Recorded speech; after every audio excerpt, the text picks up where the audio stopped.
evening and a very warm welcome to the Black Hole. We are gathered here for second session of the Black Holes mentorship program.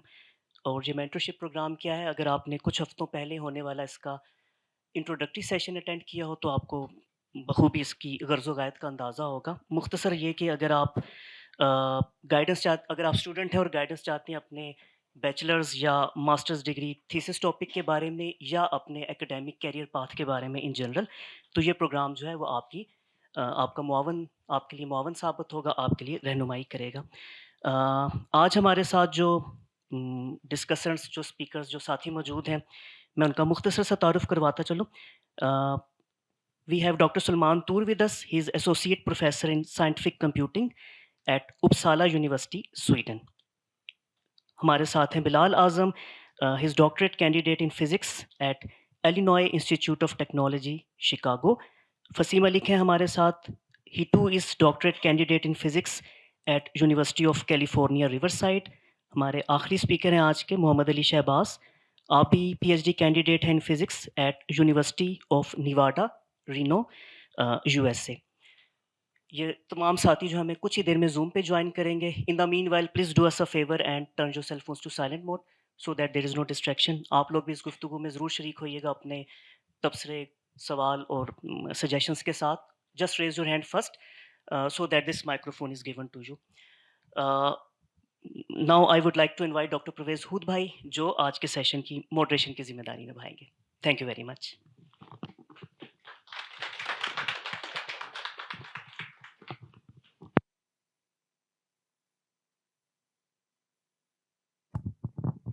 शुक्रिया नैयर। ये दूसरा session है mentorship programme का। इससे जो पिछला था उसमें जो कैम्ब्रिज में रहने वाले हैं उनसे हमने बात की थी। अब ये ज़्यादा फैले हुए हैं, तो हम शुरू करेंगे डॉक्टर सलमान तूर से, जो उपसला, स्वीडन में हैं और जो कंप्यूटिंग के शोबे में काम करते हैं। तो सलमान, आप मौजूद हैं और आप हमें देख सकते हैं? अस्सलामुअलैकुम सर। जी बिल्कुल, मैं आपका। Good, nice to hear your voice. अच्छा, हम बस ये प्रोजेक्टर ऑन करते हैं ताकि आप ऑडियंस को नजर आए। तो ये बताइए, साइंटिफिक कंप्यूटिंग आप इसे क्यों कहते हैं? ऑल कंप्यूटिंग इज साइंटिफिक, तो व्हाट इज जी सर, चलिए बात यहाँ से शुरू करते हैं कि व्हाट आर यू डूइंग, और गुज़िश्ता सालों में आप उधर क्या करते रहे, इस फील्ड के क्या चैलेंजेस हैं, किस तरफ ये जा रहा है, पाकिस्तानियों के लिए, दूसरों के लिए क्या इधर मौके बनते हैं, व्हाटएवर यू लाइक। जी सर, मैं थोड़ा सा इंट्रोडक्शन से स्टार्ट करूंगा। तो मैं यहाँ पे स्वीडन में तकरीबन अब ऑलमोस्ट 20 इयर्स हो गए। मैं यहाँ पे एज ए मास्टर स्टूडेंट आया था पाकिस्तान से मैं मेरी पैदाइश लाहौर की है और उसके बाद मोस्टली टाइम इस्लामाबाद, पिंडी में गुजरा। मेरा जो बैकग्राउंड है वो मैथमेटिक्स का था बैचलर्स तक। मैं वो जनरेशन हूँ जिसको अब पता नहीं क्या कहना चाहिए, मगर ये था कि आपने सुना होगा कि एक टाइम पे बीएससी डबल मैथ करने वाले वो किलो के हिसाब से पेपर खरीदते थे। वो जमाना जहलियत था जिसमें वो पेपर काले करते रहते थे और वो बस सब कुछ रट लेते थे। तो अनफॉर्चुनेटली मैं उस ईरा के स्टूडेंट्स में था। पंजाब यूनिवर्सिटी से मैंने अपना बैचलर्स किया मैथमेटिक्स स्टैटिस्टिक्स में, डबल मैथ स्टैट में। उसके बाद कंप्यूटिंग मास्टर्स किया जाबिस से कंप्यूटर साइंस में। और उस वक्त तक मुझे काफी जोन था कि मुझे मैथमेटिक्स का पता है, मुझे अपना काम आता है और कंप्यूटिंग, जो कन्वेंशनल कंप्यूटिंग कोडिंग वगैरह है, वो मैं कर लेता हूँ। तो उसके बाद जब मेरा एडमिशन का टाइम आया स्वीडन में, मैंने मास्टर्स के लिए अप्लाई किया, तो मेरा फर्स्ट एडमिशन जो था वो कंप्यूटर साइंस में हुआ। और मैंने अपने प्रोग्राम डायरेक्टर को मेल की कि मुझे लगता है मुझे कंप्यूटिंग का तो पता है, कंप्यूटर साइंस जो है मेरी पहली डिग्री मास्टर्स की, उसमें मैं साइंटिफिक कंप्यूटिंग में मास्टर्स करना चाहता हूँ। तो उनकी मुझे मेल आई कि रियली, क्योंकि हमारे पास मेजॉरिटी एप्लीकेशंस जो हैं वो कंप्यूटर साइंस की हैं और तुम्हें कंप्यूटर साइंस में एडमिशन मिला है और तुम कह रहे हो तुमने साइंटिफिक कंप्यूटिंग में जाना। मैंने कहा हाँ मुझे यही करना। तो क्योंकि मुझे खुद शौक था मैथमेटिक्स का, तो यहाँ से चीजें स्टार्ट हुई। जब मैं आया यहाँ पे तो मुझे उस वक्त भी ये लगता था कि मुझे मैथमेटिक्स का पता है, मगर जब मेरा पहला एग्जाम आया तो मुझे पता चला कि थोड़ा सा कम पता है। उसकी वजह ये थी कि यहाँ पे स्वीडन में जो एग्जाम हैं वो 5 आवर्स के होते हैं, जिसमें आपको जो पेपर दिया जाता है वो पहले 1 घंटे आपको ये लगता है कि शायद ये मेरा पेपर नहीं है, किसी और का पेपर। और उसके 1 घंटे बाद जब आपको आहिस्ता-आहिस्ता समझ आना शुरू होती है वो पेपर में क्या है, तो फिर आपको पता चलता है नहीं ये मेरा ही पेपर है, मुझे ही अगले 5 घंटे में इसको सॉल्व करना है। तो यहाँ से चीजें स्टार्ट हुई। फिर मुझे स्वीडन में ही स्कॉलरशिप मिल गया European organisation for nuclear research का। मैं वहां चला गया 1 सेमेस्टर के लिए, वापस आया, पीएचडी शुरू की साइंटिफिक कंप्यूटिंग में, और उसके बाद ऑल द वे पीएचडी के बाद टेन्योर ट्रैक, असिस्टेंट प्रोफेसर, और अब मैं एसोसिएट जब आप प्रोफेसर हूँ। साइंटिफिक कंप्यूटिंग कहते हैं, do you mean applied math, discrete math? जी क्या सर, मैं क्या उसी क्या तरफ आ रहा मतलब हूँ। साइंटिफिक एग्जैक्टली, कंप्यूटिंग की? जी यही चीज है। ये जो बेसिकली आपका न्यूमेरिकल एनालिसिस है, इसको एक टाइम तक, जब तक कंप्यूटर्स बहुत ज्यादा अवेलेबल नहीं थे सबके लिए, तो उसको उसके डिफरेंट तरीके थे सॉल्व करने के। मगर जैसे ही कंप्यूटिंग आम हुई, हाई परफॉर्मेंस कंप्यूटिंग क्लस्टर्स बनना शुरू हुए, तो उसी न्यूमेरिकल एनालिसिस को एक नया नाम दे दिया गया साइंटिफिक कंप्यूटिंग का, जिसका मेन पर्पस यही है कि आपके जो साइंटिफिक फिनोमेनास हैं फिजिक्स में, केमिस्ट्री में, बायोलॉजी में, उनकी जब आप सिमुलेशंस डिजाइन करते हैं, तो उन सिमुलेशंस के लिए जो कंप्यूटेशनल इंफ्रास्ट्रक्चर और जो कंप्यूटेशनल पावर चाहिए, चाहे वो आपके हाई परफॉर्मेंस कंप्यूटिंग क्लस्टर्स हों, आपके पास ग्रिड कंप्यूटिंग के इन्वायरमेंट्स हों, और पिछले 10-15 सालों में जो हमने देखा क्लाउड कंप्यूटिंग इन्वायरमेंट्स जो हैं, वहां पे ये कॉम्प्लेक्स सिमुलेशंस कितने एफिशिएंटली रन हो सकती हैं। तो साइंटिफिक कंप्यूटिंग के 2 पार्ट्स हैं। एक एल्गोरिथमिक पार्ट है जिसमें आप मैथमेटिकल इक्वेशंस के थ्रू एक फिनोमेना को डिस्क्राइब करते हैं, और सेकंड पार्ट है जो कंप्यूटिंग से रिलेटेड है, जिसमें आप उन इक्वेशंस को, जो आपका मैथमेटिकल सॉल्यूशन है उसके ऊपर सिमुलेशंस बेस करके आप मैसिव जो कंप्यूटेशनल इंफ्रास्ट्रक्चर्स हैं उनको यूज करते हो किसी अंडरलाइन फिनोमेना को समझने के लिए। जो जैसे आपके पास कंप्यूटेशनल फ्लूइड डायनामिक्स हैं, और डिफरेंट एरियाज हैं जहां पे आपको सिमुलेशंस की, साइंटिफिक सिमुलेशंस की जरूरत होती है। तो ये बेसिकली वो काम है। ठीक ठीक, इसका मतलब ये कि this is essentially numerical analysis, और इसमें वो थ्योरेटिकल कंप्यूटर साइंस नहीं है, which is about issues of computability, NP problems वगैरह। अच्छा, नहीं नहीं, ठीक बिल्कुल। ठीक ठीक ठीक ठीक, ये अच्छा। बेसिकली आपके हाई परफॉर्मेंस कंप्यूटिंग क्लस्टर्स पे आप एफिशिएंटली अपने programs using MPI, open MP, जो इस तरह के पैरेलल कंप्यूटिंग के मॉडल्स हैं, या और डिफरेंट टेक्निक्स हैं ऑप्टिमाइजेशन की, हाई परफॉर्मेंस की, वो यूज करके आप अपनी कंप्यूटेशनल कैपेसिटी कैसे बढ़ाते हो किसी एल्गोरिथम। ठीक ठीक, इसकी बहुत सी एप्लीकेशंस हैं, जैसा कि विंड विंड टनल्स को छोड़कर you can do simulations of the hydrodynamic equation, तो जहाज़ों के लिए, स्पेसक्राफ्ट के लिए, गाड़ियों के बिल्कुल। लिए। तो ये जितने आपके मैथमेटिकल मेथड्स हैं ना, जी, finite element method, finite difference methods, इसके अलावा जो डिफरेंट स्टैटिस्टिकल मॉडलिंग है जिसमें लार्ज स्केल कंप्यूटेशनल रिसोर्सेज चाहिए, वो सब इसके अंदर आते हैं, बायोलॉजी से लेके केमिस्ट्री, फिजिक्स, ठीक। तमाम है। तो अब ये बताइए, इधर जो लोग बैठे हैं, इनको आप क्या मशवरा देंगे कि ये किस तरह के फ़ील्ड्स का इंतख़ाब करें जिनकी माँग है इस वक़्त, और जो अ, आज नहीं लेकिन 5 साल बाद भी जिनकी माँग होगी? सर, ये इंतहाई इम्पोर्टेंट क्वेश्चन है, ना सिर्फ साइंटिफिक कंप्यूटिंग बल्कि बाकी मेरे ख्याल में स्टडीज से भी रिलेटेड। और मैंने जो ओवर द इयर्स देखा है कि जब तक आप किसी बेहतर, एक है प्रॉब्लम का सलूशन, मगर प्रॉब्लम के सलूशन से पहले जो चीज आती है वो आपकी उस प्रॉब्लम के साथ अंडरस्टैंडिंग और उस प्रॉब्लम को एप्रिशिएट करना एट द लेवल कि जिसमें आप किसी को वो प्रॉब्लम पहले समझा सकें। तो हमारे बच्चों को या हमारी जो यंग जनरेशन है, जो जिस चीज़ की उनको ज़रूरत है आज, वो ये कि वो कैपेसिटी डेवलप करें कि वो एक प्रॉब्लम को समझ सकें। सॉल्यूशन बाद की बात है। आपके पास अगर कोई भी प्रॉब्लम है, उसकी आपको एक बेहतर अंडरस्टैंडिंग होनी चाहिए और फिर उसके बाद नेक्स्ट स्टेप आता है कि चाहे आप उसकी मैथमेटिकल मॉडलिंग की तरफ जाएँ, चाहे आप उसके कंप्यूटेशनल इंफ्रास्ट्रक्चर को देखें या किसी नए फिनोमेना को फ्रॉम स्क्रैच समझने की कोशिश करें। जैसे यहाँ पे आजकल जो है सिस्टम बायोलॉजी का बहुत जोर है, जिसमें सिंगल सेल ग्रोथ से लेके मल्टी सेल ग्रोथ, ये सब डिफरेंट सिमुलेटेड मेथड्स के थ्रू बेहतर समझने की कोशिश की जाती है, जिसमें आपके पास ऑल द वे एक बायोलॉजिकल फिनोमेना है जिसको आप पहले किसी बायोलॉजिस्ट के साथ मिल के समझते हैं और फिर उसके अराउंड मैथमेटिकल मॉडल बनाते हैं।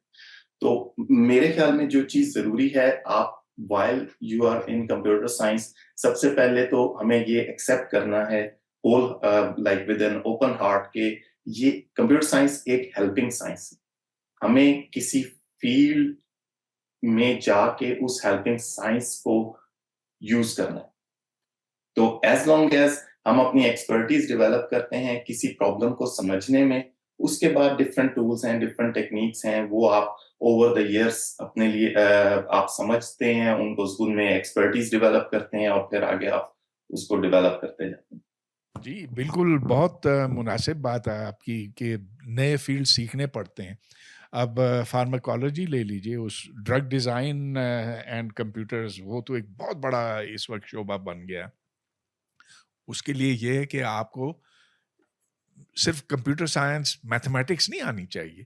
You need to understand something about pharmacology कि ड्रग्स का क्या इम्पैक्ट होता है मुख्तलिफ सेल्स के ऊपर और उनके ग्रोथ, उनके दूसरे कैरेक्टरिस्टिक्स के ऊपर। तो इसमें इस काम के लिए ज़हन में वुसअत पैदा करनी होती है। मेरा ख़्याल है बुनियादी तौर पर आप ये कह रहे हैं।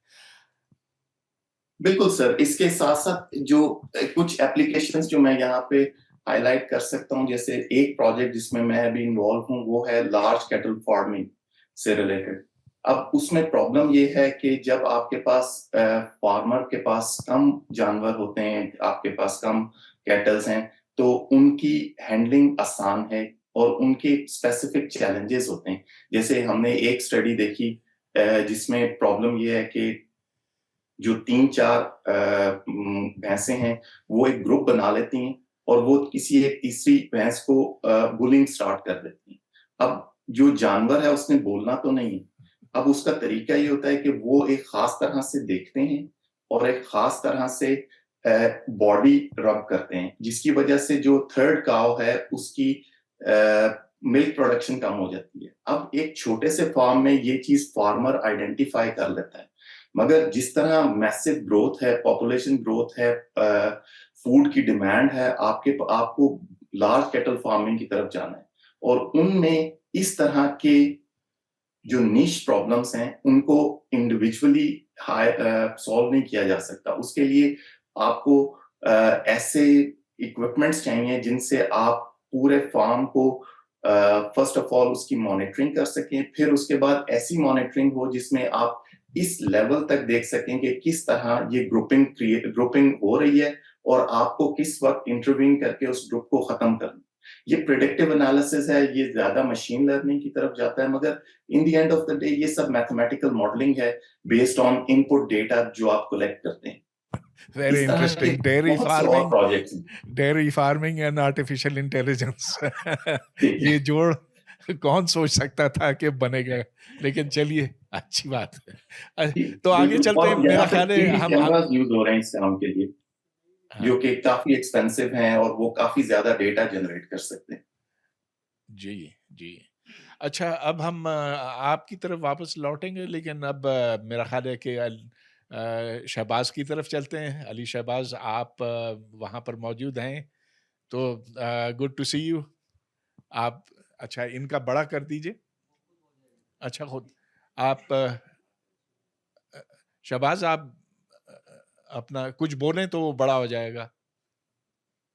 जी, जी आपका सर। फ्रेम, हाँ, okay, good. Alright, good, good, nice to see you. Thank you. Good to see you again. हाँ, अच्छा, बताइए लोगों को आप क्या कर रहे हैं, कैसे उधर पहुंचे, व्हाट आर योर गोल्स? जी, जी, बिल्कुल, जैसे डॉक्टर सलमान मंसूर साहब कह रहे थे, हम भी उसी खेप से निकले हुए लोग हैं। रटा मार सिस्टम बीएससी का जो होता है। लेकिन लकीली मेरे जो सीनियर थे गुलाम फरीद साहब, वो आजकल प्रोफेसर भी हैं फैसलाबाद में कॉलेज में।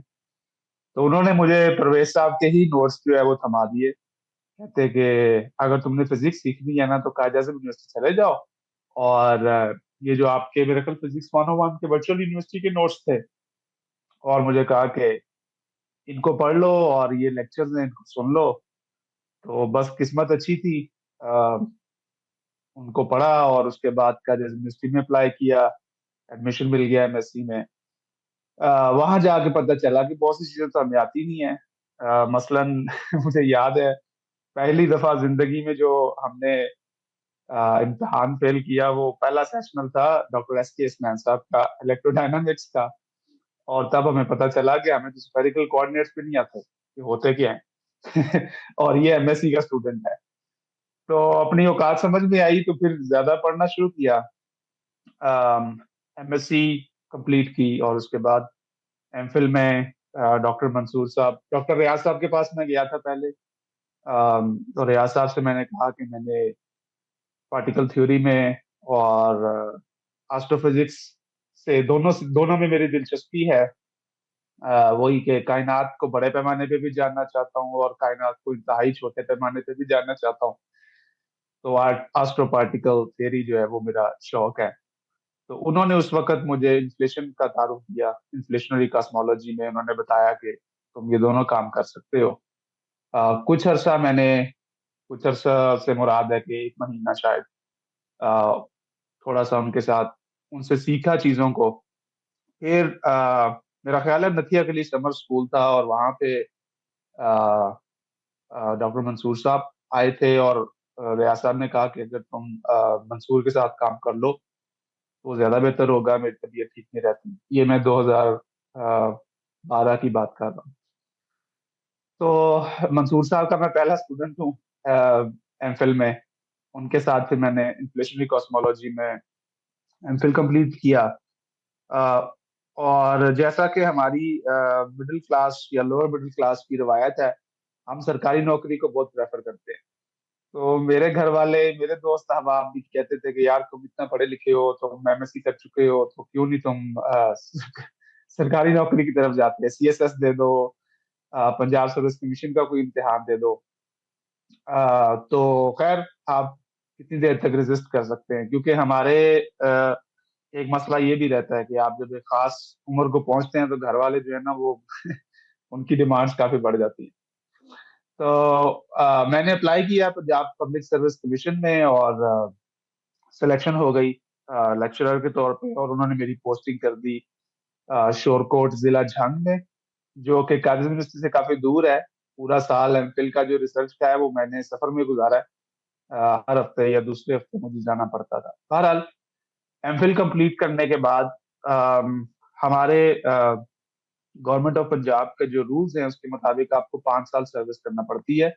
उसके बाद आपको पीएचडी के लिए स्टडी लीव मिलती है।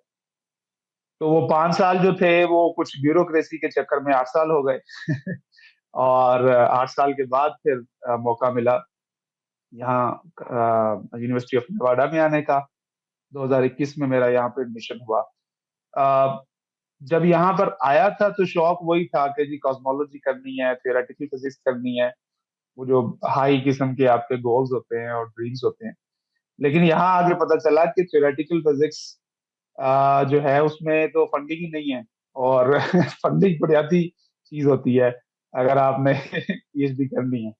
और उसके बाद फिर जॉब्स के हवाले से सीनियर से सुना तो पता चला कि एकेडमिया में तो इंतहाई मुश्किल है थियोरेटिकल फिजिक्स के बाद। तो अब जाके 2-3 सालों के अंदर अब होश आया है। पहले 2 साल थियोरेटिकल फिजिक्स में काम किया है, कंडेंस्ड मैटर थ्योरी के हवाले से। लेकिन ज़्यादा जो मेरा ज़हन बदला है वो एपीएस मार्च मीटिंग के ज़रिए बदला, जो मैंने इसी साल अटेंड की। वहाँ पे मैंने एक टॉक दी अपने काम के हवाले से जो मैं कर रहा था, थ्योरेटिकल कंडेंस्ड मैटर के हवाले से। लेकिन वहाँ पर जाकर मैंने अब एपीएस मार्च मीटिंग मेरा ख़्याल है मेरी ज़िंदगी की सबसे बड़ी कॉन्फ्रेंस थी, जहाँ पे 13,000 पार्टिसिपेंट्स थे, 600 के करीब स्पीकर्स थे, और मैंने इंतहाई बड़ी तादाद में वहाँ पे लोगों को देखा। जॉन प्रेस्टल को मैंने लाइव सुना वहाँ पे। बड़े-बड़े नाम जिनको हम मतलब किताबों में पढ़ते थे या यूट्यूब पे देखते थे, वहाँ पे मिलने का इत्तेफ़ाक हुआ। और वहाँ से मुझे मुख्तलिफ लोगों को देखने के बाद ये पता चला कि इस वक़्त जो दौर है, वो quantum computing, quantum sensors, quantum technologies इसका दौर है। मेरा ख़्याल है सैकड़ों के करीब स्टॉल लगे हुए थे ईपीएस मार्च मीटिंग में, कन्वेंशन सेंटर में, मिनियापोलिस में बात कर रहा हूँ। और जिस स्टॉल पे भी आप वहाँ पे करियर फेयर्स भी थे कि आप अपने करियर के बारे में, कुछ कंपनियाँ तो वहीं पे आपका इंटरव्यू कर देती हैं, और अगर आप में उन्हें कुछ नज़र आए तो वो आपको जॉब्स भी ऑफ़र करते हैं। तो मैंने करियर फेयर्स को विज़िट किया, दूसरी कंपनीज़ के स्टॉल्स को विज़िट किया, तो वहाँ से यही तासुर मिला कि अब क्वांटम का दौर है। हम समझते थे शायद ट्रांजिस्टर की दरियाफ़त जो है ना, वो क्वांटम का दौर था। लेकिन अब ये जो मेरा ख़्याल है सेकंड क्वांटम रेवोल्यूशन भी कहते हैं आज के दौर को। तो ये जो क्वांटम कंप्यूटिंग और क्वांटम सेंसर है, इससे मैं बहुत मुतासिर हुआ, और फिर मैंने फैसला कर लिया कि अब थ्योरी को छोड़ के एक्सपेरिमेंट की तरफ चलते हैं, क्वांटम टेक्नोलॉजीज़ को सीखते हैं। तो फिलहाल जो मेरा प्रोजेक्ट है, वो एक्सपेरिमेंटल एएमओ यानी atomic molecular and optical physics की लैब है। प्रोफेसर जोनाथन वाइनस्टीन की लैब है हमारी यूनिवर्सिटी में, और वो क्वांटम सेंसर्स के ऊपर काम कर रहे हैं। वो बेसिकली वो एक सिंगल एटम को as a quantum sensor use करना चाहते हैं। तो उसके लिए क्रायोजेनिक कूलिंग करते हैं, तकरीबन 3.2 kelvin, which is around -270 degree Celsius के करीब टेम्परेचर है। वहां पे हम नियॉन को एक सॉलिड फेज के अंदर ले जाते हैं, और उसके अंदर रुबिडियम एटम्स को हम ट्रैप करते हैं, और उसके बाद रुबिडियम एटम जो है वो सेंस करता है नियॉन की न्यूक्लियर स्पिन को। सो इससे हम एनएमआर और एमआरआई की तरफ जाने की कोशिश कर रहे हैं। अभी तक का जो काम इस लैब में हुआ है, उन्होंने एक ensemble ऑफ रुबिडियम एटम्स को एज अ सेंसर, उसकी कुछ प्रॉपर्टीज जो है वो पता की हैं। लेकिन जो फाइनल गोल है वो ये है कि हम ensemble की बजाय सिंगल रुबिडियम एटम को as a quantum sensor use कर सकें। जब हम यहाँ पर पहुंच जाएंगे तो उसके बाद ये होगा कि नियॉन की जगह पे दूसरी जो मॉलिक्यूल्स हैं, जिनको हम सॉलिड फेज के अंदर ले जा सकते हैं नियर द एब्सोल्यूट जीरो, उन मॉलिक्यूल्स के साथ रुबिडियम को ट्रैप करेंगे, और उससे डिफरेंट मॉलिक्यूल्स का जो स्ट्रक्चर है वो जानने की कोशिश करेंगे। इसकी बहुत सी एप्लीकेशंस हैं। बीसीओ कंपनीज हैं जो डिफरेंट क्वांटम प्रॉपर्टीज को इस्तेमाल कर रही हैं। क्वांटम सेंसिंग इटसेल्फ बहुत ही एक वसीउल मानी किस्म का टर्म है।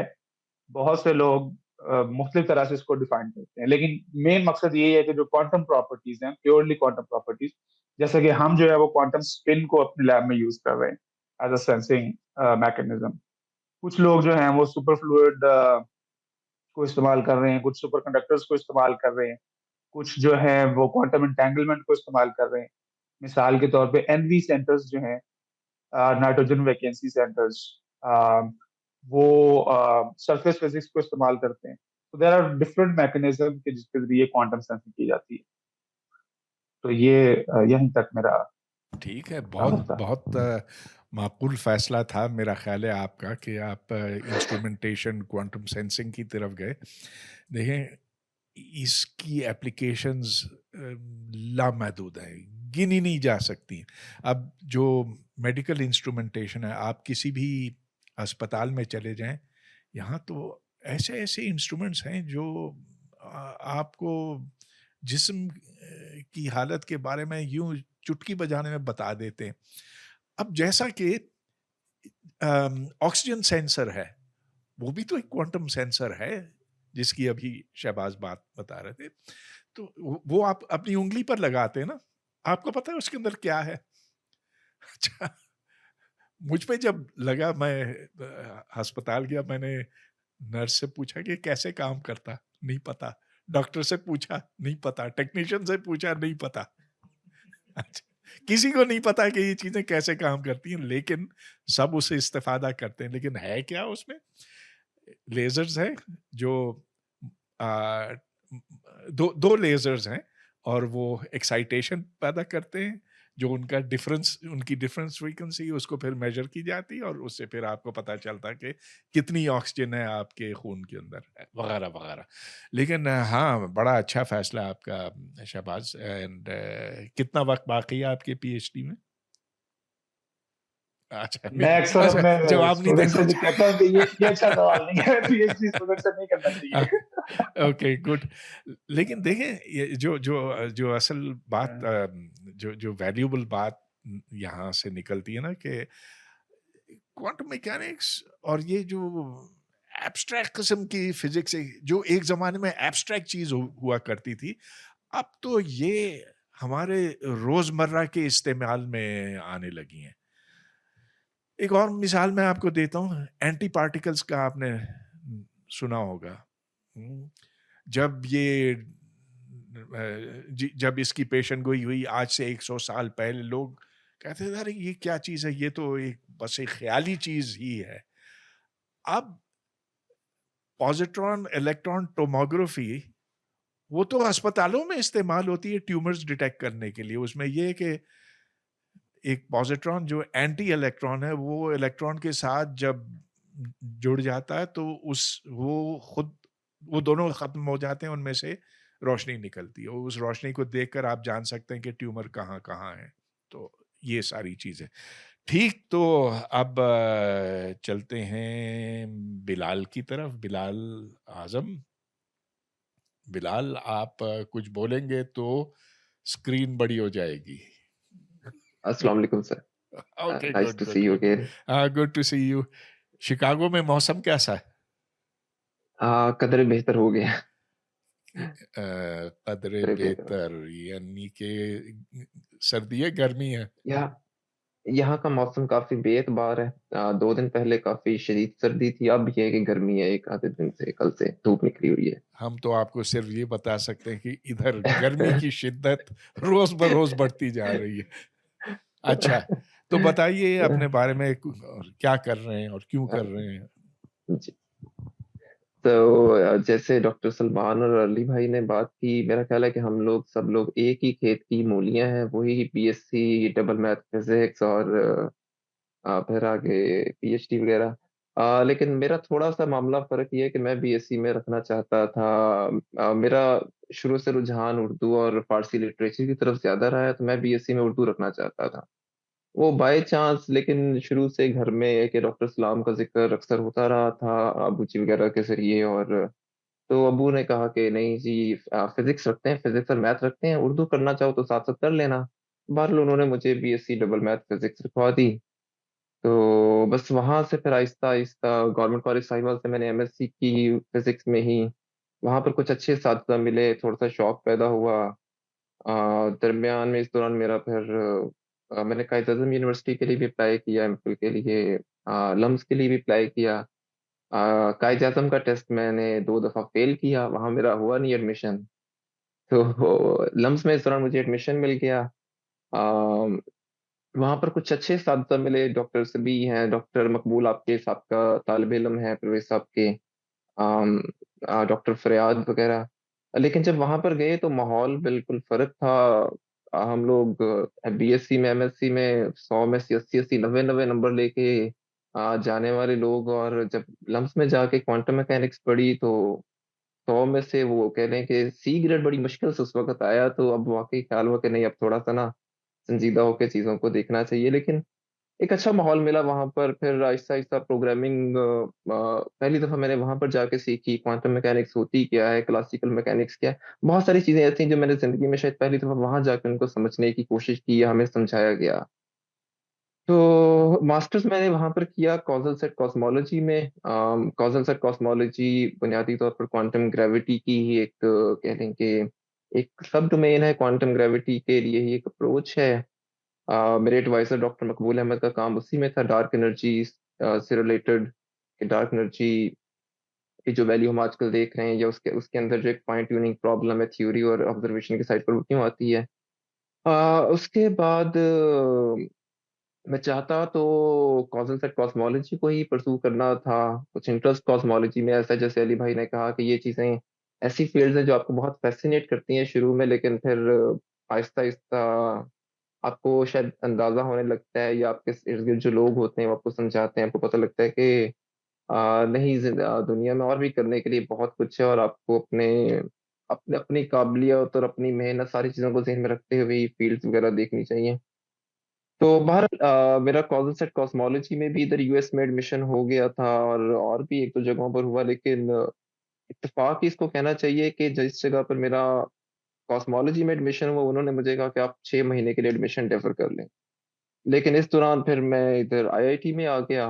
आईआईटी आके दोबारा वही वो जो दिमाग के अंदर एक वो फतूर सा होता है कि नहीं मुझे थ्योरी ही करनी है।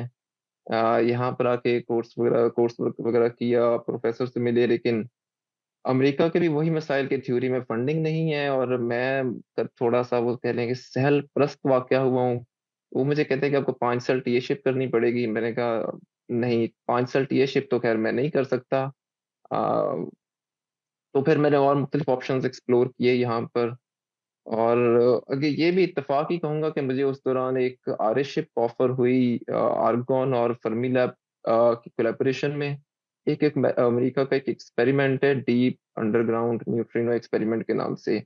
सर्न की, यूएस की और दुनिया के तकरीबन 30 से ज्यादा मुल्कों की कोलैबोरेशन है। यूएस का एक लीडिंग एक्सपेरिमेंट है, उसमें मुझे एक आरशिप ऑफर हुई। तो मैं पिछले तकरीबन 2.5 साल से उसी कोलेबोरेशन का हिस्सा हूँ और उसमें काम हम दो तीन मुख्तलिफ प्रोजेक्ट्स पे इस वक्त काम कर रहे हैं। एक तो एनालिसिस का काम है, बिल्कुल सिमुलेशन की साइड पर सिमुलेशन जनरेट करना। लेकिन इस दौरान ये है कि मेरा आहिस्ता आहिस्ता इंटरेस्ट डेवलप हुआ मशीन लर्निंग और आर्टिफिशियल इंटेलिजेंस की तरफ, और मुझे अंदाजा हुआ कि प्रोग्रामिंग एक ऐसी चीज़ है जो मुझे ज़्यादा मुतवज्जो कर रही है फिजिक्स के साथ साथ। तो इस वक्त मैं फुल टाइम उसी चीज उसी कोलेबोरेशन में इन्वॉल्व हूँ और रिसेंटली हम लोग काम कर रहे हैं पार्टिकल ट्रैक की रिकंस्ट्रक्शन पर। उसकी मशीन लर्निंग के जरिए मॉडल्स को ट्रेन करवाते हैं, डाटा को एनालाइज करते हैं और बस इसी नौयत का काम है मेरा। ठीक ठीक। तो एक्चुअली फील्ड में जाने की ज़रूरत नहीं पड़ेगी आपको। न्यूट्रिनो ऑब्जर्वेटरीज जहाँ हैं, ये क्या आर्कटिक में है, कहाँ है जो न्यूट्रिनो डिटेक्टर्स लगे? अच्छा, इसमें ऐसे है कि हमारे पास दो डिटेक्टर्स हैं। एक डिटेक्टर इधर फर्मी लैब में है जिसको हम लोग नियर डिटेक्टर कहते हैं। यहाँ पर हमारे पास म्योन न्यूट्रिनो की बीम है। वो यहाँ से 1300 किलोमीटर दूर साउथ डिकोटा में अंडरग्राउंड फैसिलिटी है, वहाँ ट्रेवल करेगी। और वो जो साउथ डिकोटा के डिटेक्टर्स है वो तकरीबन कह लें कि 3 से 4 जंबो जेट के साइज के डिटेक्टर्स हैं। वहां पर बीम ट्रेवल करेगी, ये म्योन न्यूट्रिनो ऑसिलेट होंगे इस प्रोसेस में, वहां जाके इलेक्ट्रॉन न्यूट्रिनो के रेट ऑब्जर्व किए जाएंगे। और जो स्टैंडर्ड मॉडल की ओपन प्रॉब्लम्स हैं जिनमें सीपी वायलेशन है, एसिमेट्री प्रॉब्लम्स हैं, मैथ हायरार्की और इस तरह की दीगर प्रॉब्लम्स, फिर उनको एनालाइज किया जाएगा। लेकिन अ, अभी तो हमारे पास इस एक्सपेरिमेंट में कुछ भी फाइनल नहीं हुआ। अभी तो सिर्फ प्रोटोटाइप्स पे काम हो रहा है। जो हमें हमें उम्मीद है कि पहला डेटा हमारे पास आएगा प्रॉपर डिटेक्टर का, वो 2031 के आसपास आएगा। इस वक्त हमारे पास सिर्फ एक डिवाइस एक्टिव है, अ, जिसको हम नियर डिटेक्टर का प्रोटोटाइप कहते हैं, फर्मी लैब में ही है वो। लेकिन वो असल डिवाइस से, असल नियर डिटेक्टर से वो कोई तकरीबन 15 गुना छोटी है साइज में। सो ये है कि मुझे अक्सर वहां भी जाना पड़ता है मेन डिटेक्टर्स के अंदर सर्विस वर्क के तौर पर, शिफ्ट्स वगैरह के लिए। लेकिन ये काफी लॉन्ग टर्म एक्सपेरिमेंट है और मेरे ख्याल में 2060-65 तक तो चलेगा, कम अज कम भी। पार्टिकल फिजिक्स में ये बहुत बड़े एक्सपेरिमेंट्स होते हैं और एक शख्स की कंट्रीब्यूशन बड़ी मुश्किल से मेजर होती है इनमें। तो थीसिस के इवैल्यूएशन में कोई इस इसका क्या तरीक़ाकार होता है आपके यहाँ? कुछ बताया है कि how your thesis will be evaluated? इसमें ऐसे है कि चूँकि अभी एक्सपेरिमेंट बिल्कुल इनिशियल फेजेस के अंदर है, तो थीसिस में टॉपिक्स के लिहाज से भी बहुत ऑप्शंस हैं, बहुत वैराइटीज़ है, क्योंकि कुछ भी डिसाइडेड नहीं है। हमारा डेटा किस फॉर्मेट में आएगा, कौन से टूल्स यूज़ किए जाएँगे, किस तरीके से करना है, सब कुछ ओपन है इस वक़्त। तो एक तो मेरे पास ऑप्शंस, बल्कि जितने भी इस वक़्त ग्रेजुएट स्टूडेंट्स पोस्ट डॉक काम कर रहे हैं, सबके पास ऑप्शंस बहुत ज़्यादा हैं। बाकी जो आपका दूसरा सवाल है वैल्यूएशन का, उसमें ऐसे है कि अ, हमारे इवैल्यूएशन के लिए ड्यून की इंटरनल कमेटी मौजूद है, जो भी मेरा टॉपिक होगा, चूँकि मेरी यूनिवर्सिटी भी उसी कोलैबोरेशन का हिस्सा है, तो बेसिकली जो भी यूनिवर्सिटी की कमेटी बनेगी, उसमें ड्यून के अपने इंटरनल मेंबर्स शामिल होंगे। तो वो पहले टॉपिक को अप्रूव करेंगे इंटरनल मीटिंग्स के ज़रिए, और same case thesis final approval का भी यही होगा। तो इसमें जैसे अगर मुझे किसी जगह ड्यून पे टॉक भी देनी होती, तो वो उसमें यूनिवर्सिटी का कोई कंसर्न नहीं होता, क्योंकि डिपार्टमेंट ऑफ एनर्जी का फंडेड प्रोजेक्ट है, और उसमें तकरीबन 3 से 4 डिफरेंट स्टेजेस होती हैं, जहाँ पर आपका टॉपिक और आपकी टॉक पूरी अप्रूव होती है, उसके बाद आप कोई चीज़ पब्लिकली शो कर सकते हैं। जैसे मेरे ख्याल में सीएमएस या एटलस वगैरह का भी यही तरीका होगा, जो ऑलरेडी अ, इस तरह की कोलैबोरेशंस चल रही हैं। ओके, गुड, बहुत शुक्रिया। चलिए अब हम फसी मलिक की तरफ चलते हैं। तो फसी, आप वहाँ पर मौजूद हैं, कुछ बोलें? जी गुड, सर, गुड, गुड। अच्छा, थैंक ठीक यू है। वेरी मच यहाँ मौका देने के लिए। और मैं सबसे पहले तो आपका और पूरी ब्लैक होल टीम का शुक्रिया अदा करना चाहूँगा, इसलिए नहीं कि मुझे यहाँ बुलाया, बल्कि इसलिए कि आपने ये प्रोग्राम स्टार्ट किया मेंटरशिप का। क्योंकि मुझे पता है अपने पर्सनल एक्सपीरियंस से कि ये कितना ज़रूरी है यंग स्टूडेंट्स के लिए। क्योंकि मैं खुद भी काफ़ी जब से यहाँ आया हूँ, पीएचडी स्टार्ट की है, तब से मैं खुद भी इसमें इन्वॉल्व हूँ कि स्टूडेंट्स को जो आगे आना चाहते हैं, पीएचडी करना चाहते हैं, उनको खुद से गाइड करता रहता हूँ, जिनको पता है जो मेरे पास आते हैं। लेकिन black hole it's a bigger platform, so it's good, और ज़्यादा लोगों तक ये पैगाम पहुँचेगा। सो आई रियली अप्रिशिएट इट। बाकी आपने तारुफ और जर्नी के रिलेटेड ज़्यादा अपनी जो मेरी एजुकेशनल जर्नी है वो अली शहबाज के साथ मैच करती है, क्योंकि हम कायद यूनिवर्सिटी से ही एक दूसरे के दोस्त हैं और बहुत करीब हैं। In fact he is one of the persons who actually put me on to studying physics and non physics subjects. लेकिन मेरा जो ताल्लुक है बेसिकली वो जंग से है। और बीएस के लिए मैं पंजाब यूनिवर्सिटी गया था, लेकिन जैसा यहाँ पे अली शहबाज ने, डॉक्टर सलमान साहब ने बताया कि हम उस दौर के हैं जहाँ हमको रट्टा लगवा देते थे सारे सब्जेक्ट्स, चाहे साइंस के भी हैं, लेकिन उनकी कोई फ़हम नहीं होती थी कि हम जो कर रहे हैं, क्यों कर रहे हैं। और इस सिलसिले में मैं समझता हूँ मेरा जो पहला कॉन्शियस और अच्छा फ़ैसला था अपने फ्यूचर के बारे में, वो ये था कि मैं बीएस जब पंजाब यूनिवर्सिटी से किया, तो मैंने ये फैसला किया कि मैं एमफिल पंजाब यूनिवर्सिटी से नहीं करूँगा, बल्कि मैं कायद-ए-आज़म यूनिवर्सिटी से करूँगा। और भी कुछ चॉइसेस थी, लेकिन मसला वही था कि हमारे जैसे लोगों के लिए जो ऐसे बैकग्राउंड एरिया से आते हैं, जहाँ पे आप ज़्यादा अच्छी यूनिवर्सिटीज़ के पैसे भी नहीं अफ़ोर्ड कर सकते फ़ीस के। तो मेरे पास एक ही ऑप्शन था कि Quaid-e-Azam university it's a government university और इट्स चीप, और compare to other government university it has a very good established physics department, जिस पे आप ट्रस्ट कर सकते हैं। तो वहाँ एडमिशन लिया, दूसरी अटेम्प्ट में हुआ था, पहली अटेम्प्ट में नहीं हो पाया था। And that was actually the turning point where I realize how much physics I know and how much I need to work if I want to go forward in physics. तो वहाँ पे जाके पता चला, पहले सेमेस्टर में 4 course होते हैं, आपको तो पता है, आप उस वक़्त उधर ही थे। तो 4 कोर्स होते हैं, उनमें से 3 फ़ेल हुए। तो लग पता गया कि कितनी फ़िज़िक्स आती है। That was like an eye opening thing. और मैं यहाँ पे ये बता रहा हूँ क्योंकि इसलिए बता रहा हूँ क्योंकि बहुत सारे जो हमारे यंग स्टूडेंट्स हैं, शायद वो समझते हैं कि जो लोग हम आगे मतलब पीएचडी कर रहे हैं, फॉर एग्ज़ाम्पल मैं हूँ, या और बहुत सारे फ़ॉरेन कंट्रीज़ में बहुत इंटेलिजेंट हैं, या हमने स्ट्रगल नहीं किया, या हमें बहुत अच्छा एजुकेशनल स्टार्टअप मिला था, तो ऐसा कुछ नहीं है, हम सबको स्ट्रगल करना पड़ता है, मेहनत करना पड़ता है, and that is one thing that I wanted to show here कि जब मैं कैजल यूनिवर्सिटी में गया तो आई वाज़ ऑन प्रोबेशन, यानी सेकंड सेमेस्टर में अगर आप कोई भी सब्जेक्ट ड्रॉप करते हैं तो you are gonna drop out of university. तो खैर it was an eye opening, तो उसके बाद काम करना स्टार्ट किया। काम मैं करना चाहता था पार्टिकल फिजिक्स में और कंडेंस मैटर थ्योरी में, because that was the time जब हिग्स अभी अभी डिस्कवर हुआ था 2012 में। लेकिन कुछ वजूहात की बिना पे, सॉरी अबाउट दैट, कुछ वजूहात की बिना पे इन फील्ड्स में काम नहीं कर पाया, तो I worked in MPhil in experimental semiconductor physics. लेकिन उसके बाद फिर जैसे अली शहबाज ने बताया कि आप एमफिल कर लें तो आपकी पूरी फैमिली आपकी तरफ देख रही होती है। I mean they are not concerned with कि आपके फ्यूचर प्लान्स क्या हैं, या आप आगे पीएचडी करना चाहते हैं, फिजिक्स पढ़ना चाहते हैं, because you want to do something. जो हमारी फैमिलीज़ की रिक्वायरमेंट्स हैं वो मुख्तलिफ होती हैं, और उनमें सबसे पहली यही है कि यू हैव स्टडीड इनफ और अब जॉब करें, और जॉब के बाद जो हमारा शायद मुल्की मसला है कि बस शादी करने 25 साल उम्र हो गई है तो आप शादी करने आप। खैर जॉब मिली तो फिर थोड़ा फैसला करने पे भी, अपना फैसला करने की भी इजाज़त मिली, तो खैर शादी को तो डिले कर लिया, लेकिन जॉब को अवॉइड करना मुश्किल था। तो मैं काफ़ी अर्सा 5-6 साल गवर्नमेंट सेक्टर में जॉब में रहा हूँ।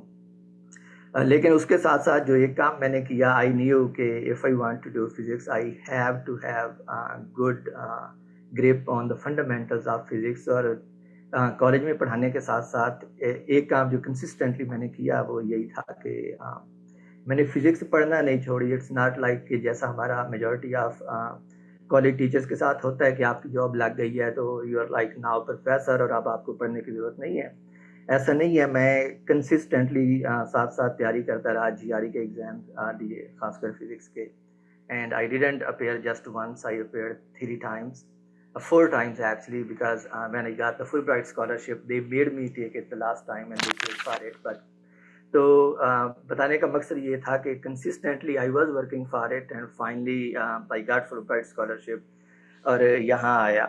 यहाँ पीएचडी में मैंने पहली बात तो ये है कि जो फर्स्ट ईयर हमारा कोर्स वर्क का होता है, क्योंकि उसके बाद आपने कॉम्प्रिहेंसिव एग्ज़ाम लेना होता है, सारे जो बेसिक कोर्सेज हैं, क्वांटम मैकेनिक्स, इलेक्ट्रोडायनामिक्स और इस तरह के कोर्सेज, सिर्फ ये साबित करने के लिए कि चूँकि आप रिसर्च में जा रहे हैं तो यू नो दीज सब्जेक्ट्स जो किसी भी रिसर्च में बेसिक हैं, क्वांटम मैकेनिक्स, इलेक्ट्रोडायनामिक्स और ये सारे।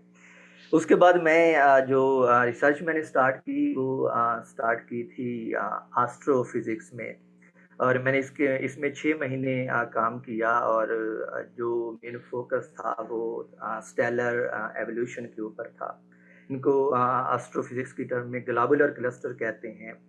ये हमारी ही गैलेक्सीज़ के अंदर सितारों के झुरमुट हैं जो मौजूद हैं, और जो काम करते थे, जो रिसर्च का मेन वर्क था इसमें, वो ये था कि हम सिमुलेट करें ऐसे ग्लोबुलर क्लस्टर्स को और फिर उनकी इवोल्यूशन देखें कि वो टाइम के साथ कैसे इवॉल्व हुए हैं।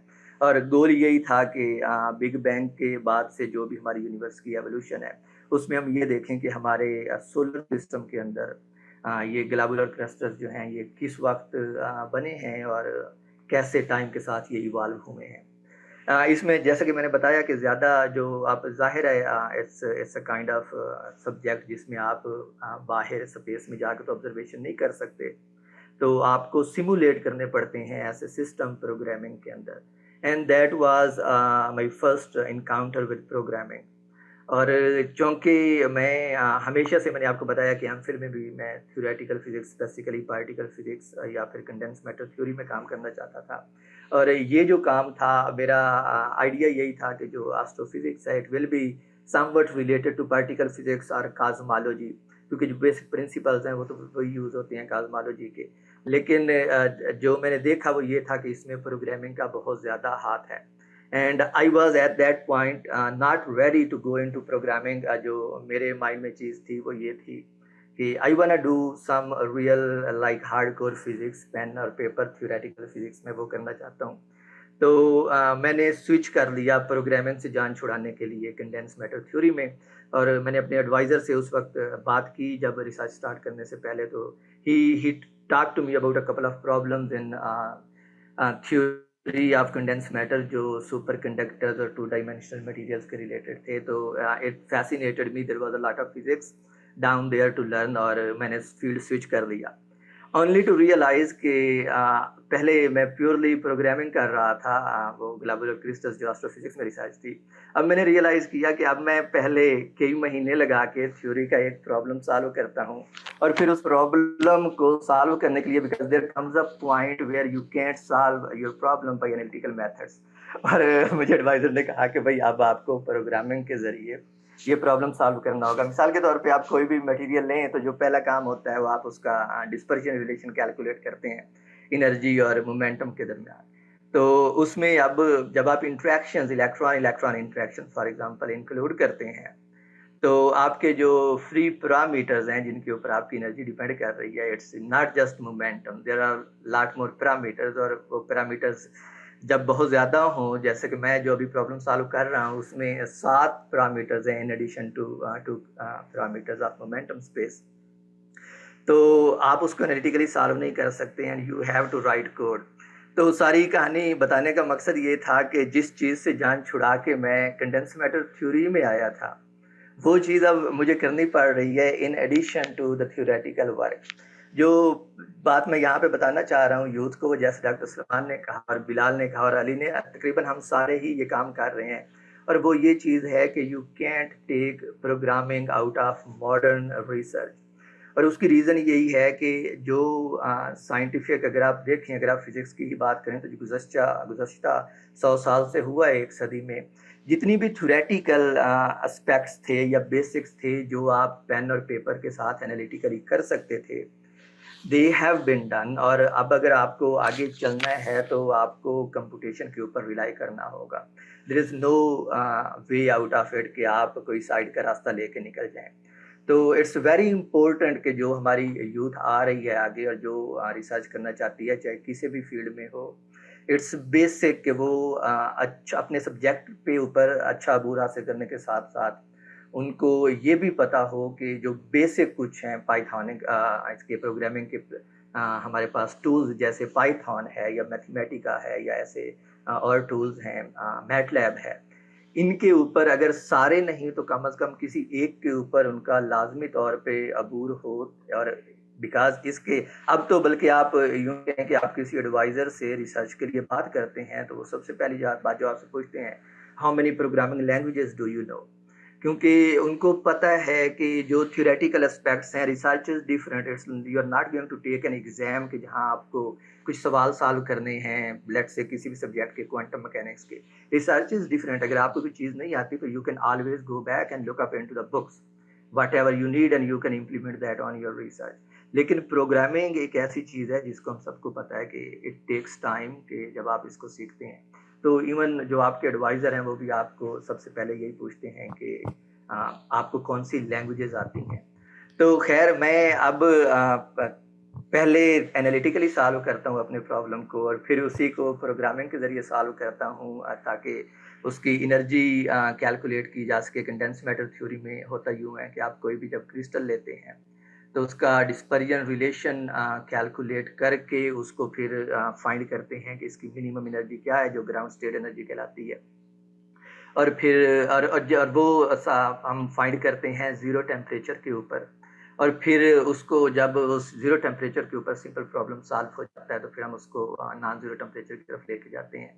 लेकिन ज़ीरो टेम्परेचर पर सॉल्व करने के लिए आपको उसकी ग्राउंड स्टेट एनर्जी चाहिए, द मिनिमम पॉसिबल एनर्जी, और जब आपका एनर्जी जो है वो बहुत ज़्यादा इंडिपेंडेंट पैरामीटर्स पे डिपेंड कर सकती है, तो there is a lot of degeneracy, infinite degenerate states कहते हैं कि हमारे पास ग्राउंड स्टेट में मौजूद हैं। Okay, So you good. have to pick one और I उसके think this ऊपर is आपको getting a करना little पड़ता है। technical for the audience, so या we'll मैं stop over जी, here. जी, मुझे पता है। The point तो is well taken कि you need to know programming, आप और जाहिर है कि प्रोग्रामिंग, यस। एक हद तक आप आगे जा सकते हैं थियरी के साथ, और उसके बाद फिर इसकी ज़रूरत पड़ती। ओके,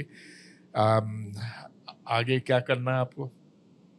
ये इसमें मैंने बताया कि जो इसकी मेजर एप्लीकेशंस हैं वो यही है, इलेक्ट्रॉनिक्स, स्पिनट्रॉनिक्स, और ख़ासकर जो मेरा वर्क है वो सुपर कंडक्टिविटी के रिलेटेड है कि ऐसे मटेरियल्स ढूंढे जाएं जो जिनमें सुपर कंडक्टिविटी की जो फेज़ है वो पॉसिबल है, क्योंकि सुपर कंडक्टिविटी सबको पता है कि इसकी जो करंट है वो ज़ीरो रेजिस्टेंस के साथ फ्लो कर सकता है, and it has a lot of potential applications in all these modern electronic devices.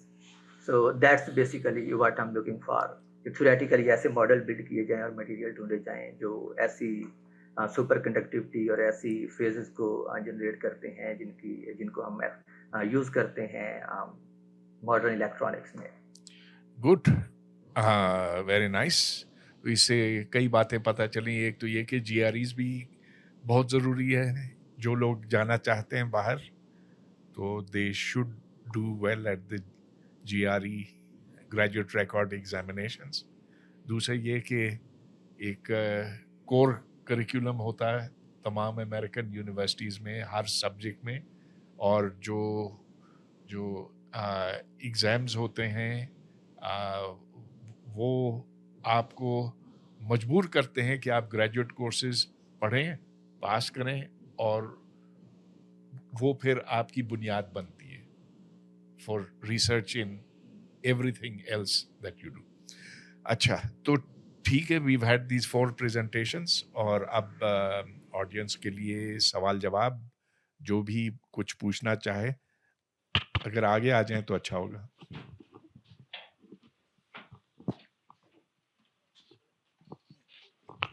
I have a small question. आपने GRE का मेंशन किया, तो GRE बेसिकली आप सब्जेक्ट की बात भी कर रहे हैं या सिर्फ जनरल की बात कर रहे हैं? और इन केस अगर आप सब्जेक्ट की बात कर रहे हैं GRE फिजिक्स की, तो उसकी कितनी इंपॉर्टेंस है? और जहाँ तक मेरी अपनी मतलब मेरा कॉन्सेप्ट है या मेरे अपने जो है वो नॉलेज है कि टॉप 60 या 70 यूनिवर्सिटीज़ ज़्यादा उसको मतलब देखती हैं, कंसिडर करती हैं। उससे ज़्यादा नीचे वाली जो यूनिवर्सिटीज़ हैं, they don't even like care so much about it. What's a good GRE score? GRE physics की बात कर रहा हूँ, जनरल तो हर कोई देता है, तो can you please answer that? जी, जनरल आपने कहा कि हर कोई देता है because that is the requirement for university admission, और जो GRE फिजिक्स है इट्स अ डिपार्टमेंटल रिक्वायरमेंट, तो दैट्स वाई GRE जनरल जो है दैट्स लाइक अ बेसिक, उसके अलावा तो आपकी एप्लीकेशन भी प्लेस नहीं कर सकते। जो GRE फिजिक्स है इट्स कॉम्प्लिकेटेड।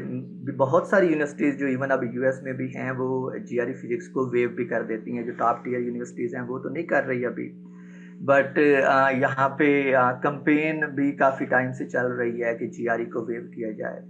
खैर जो अच्छी यूनिवर्सिटीज़ हैं, टॉप 100 की कह लें, उनमें से कुछ वेव कर देती हैं, कुछ नहीं करती। और आपने स्कोर का पूछा, तो to be honest there is no, जो मुझे पता है वो ये है कि there is no net criteria. Graduate admission के अंदर एडमिशन कमेटी आपकी पूरी एप्लीकेशन को इवेल्युएट करती है, जिसमें आपके 2 GRE स्कोर हैं, आपके रेफरेंस लेटर्स हैं, आपका एकेडमिक रिकॉर्ड है, और आपकी खासकर द मोस्ट इम्पोर्टेंट इंग्रेडिएंट आपकी पर्सनल स्टेटमेंट है। तो इस सब को देखते हुए ये कहना बहुत मुश्किल है कि आपका GRE स्कोर जो है वो डिसाइड करता है। Of course it plays its role, लेकिन इट्स ओवरऑल एप्लीकेशन जो आप प्लेस करते हैं तो उसकी बेस पे आपकी इवैल्यूएशन होती है। That's what I know, but maybe doctor साहब, डॉक्टर सुभान या Bilal has something to say on this. जी बिलाल। Thank you. मैं एक दो चीजें इसमें ऐड करना चाहूंगा फसी भाई की बात को ही आगे बढ़ाते हुए। जो मेरा अपना एक्सपीरियंस रहा है अमेरिका में, GRE की जो रिक्वायरमेंट है कोविड के बाद से खास तौर पर रीजन टू रीजन वेरी करना शुरू हुई है। जैसे जो मिड वेस्ट का रीजन है, इसमें पिछले 2-3 सालों से बहुत सारी यूनिवर्सिटीज GRE जर्नल और GRE फिजिक्स दोनों ही रिक्वायर नहीं कर रही। उनमें जैसे यू शिकागो भी शामिल है, जो एक टॉप रैंक यूनिवर्सिटीज है। और इसकी इवन कि अब तो बहुत सारी यूनिवर्सिटीज में क्वालिफाइंग एग्जाम की भी रिक्वायरमेंट जो है वो आहिस्ता आहिस्ता खत्म होती जा रही है, मिड वेस्ट के अंदर खास तौर पर।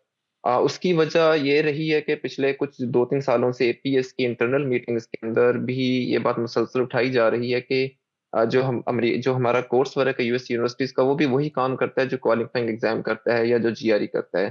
तो 3-3 तरह की रिक्वायरमेंट्स क्यों रखी जा रही हैं? और दूसरा एडमिशन प्रोसेस को थोड़ा-सा आसान बनाने के लिए कह लें कि बहुत सारी यूनिवर्सिटीज़ में अब जीआरई जर्नल और जीआरई फिज़िक्स की GRE physics almost Midwest के अंदर तो शायद 2 1-2 ही यूनिवर्सिटीज़ होंगी जो ले रही होंगी, उसके अलावा नहीं है। जीआरई जर्नल की रिक्वायरमेंट भी फिज़िक्स प्रोग्राम्स के अंदर ऑलमोस्ट ना होने के बराबर है इस वक़्त मिड वेस्ट के रीजन में खास तौर पर। लेकिन जो न्यूयॉर्क वाली साइड है या जो टेक्सास वाली साइड है, फिर कैलिफोर्निया वाला रीजन, वहाँ की यूनिवर्सिटीज़ की एक रिक्वायरमेंट डिफरेंट हो सकती है। मेरा ख्याल है जहाँ ज़्यादा कंपटीशन है उधर जीआरई जी। लाजिम कर दिया जाता है। जी, अस्सलाम वालेकुम। जी। मेरा एक ये सवाल है कि जो बच्चे ए लेवल्स के बाद जो है फॉरेन स्टडीज़ के लिए जाना चाहते हैं, उसमें क्या प्रोज़ एंड कॉन्स हैं? Going after bachelors, going after masters या going after A levels? Scholarship का क्या सिनेरियो होता है? और जस्ट वांट टू नो कि क्या प्रोज़ एंड कॉन्स हैं?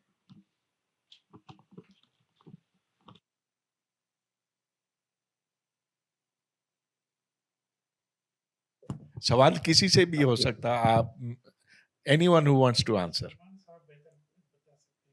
सर मैं स्टार्ट करता हूँ और फिर सो मेरा पर्सनल एक्सपीरियंस जो यहाँ पे रह के स्वीडन में या नॉर्थ ऑफ यूरोप में मैंने देखा है कि ए लेवल्स के बाद स्टूडेंट आते हैं, इसके अलावा आपके जो नॉर्मल प्रोसीजर्स हैं, बैचलर्स के बाद स्टूडेंट्स आते हैं, मगर एक चीज इनमें कोई प्रॉब्लम नहीं है। लाइक एडमिशंस होते हैं, एडमिशंस के डिफरेंट यूनिवर्सिटीज में डिफरेंट क्राइटेरियाज हैं, आप उनको फुलफिल करते हो, लैंग्वेज टेस्ट है, बाकी टेस्ट हैं, आप देते हो, आ जाते हैं।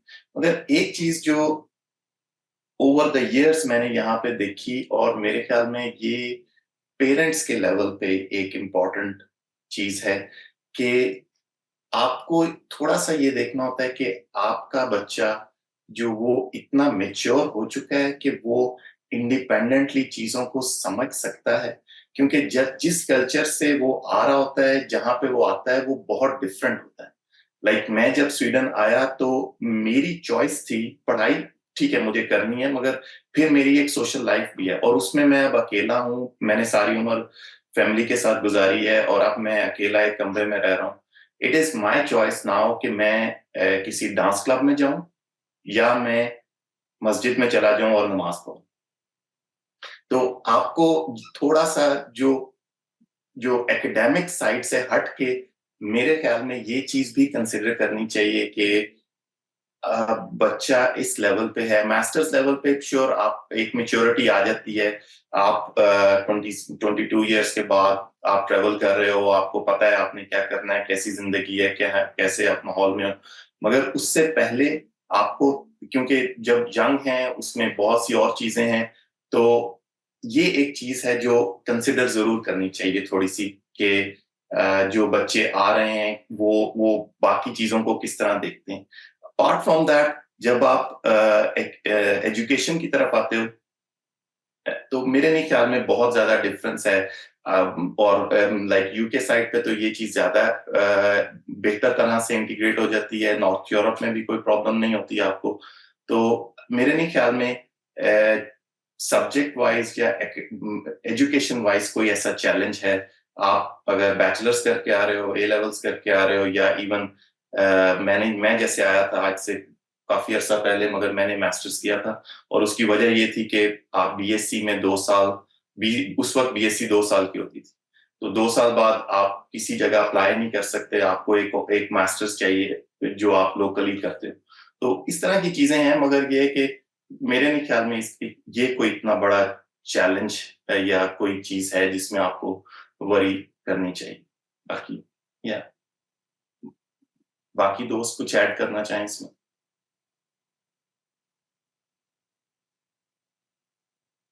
हाय।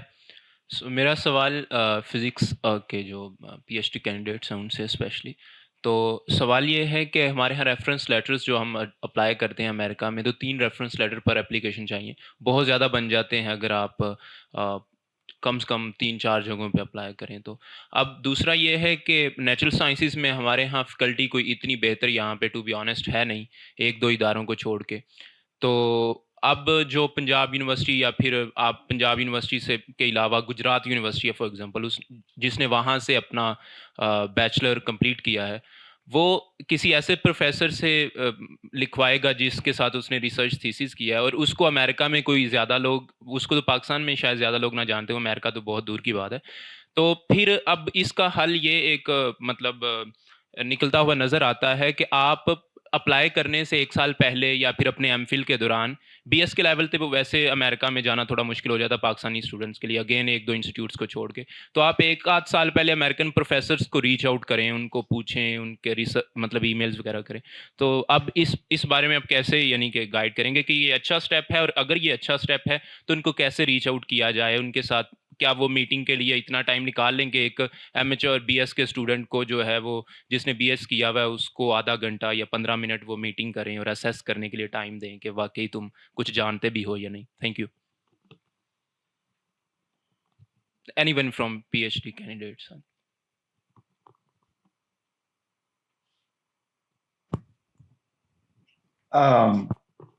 जो आपका पहला हिस्सा है रेफरेंस लेटर वाला, ये वाकई एक बड़ा इशू है, और ये सिर्फ गुजरात यूनिवर्सिटी का मसला नहीं है, हर यूनिवर्सिटी का मसला है।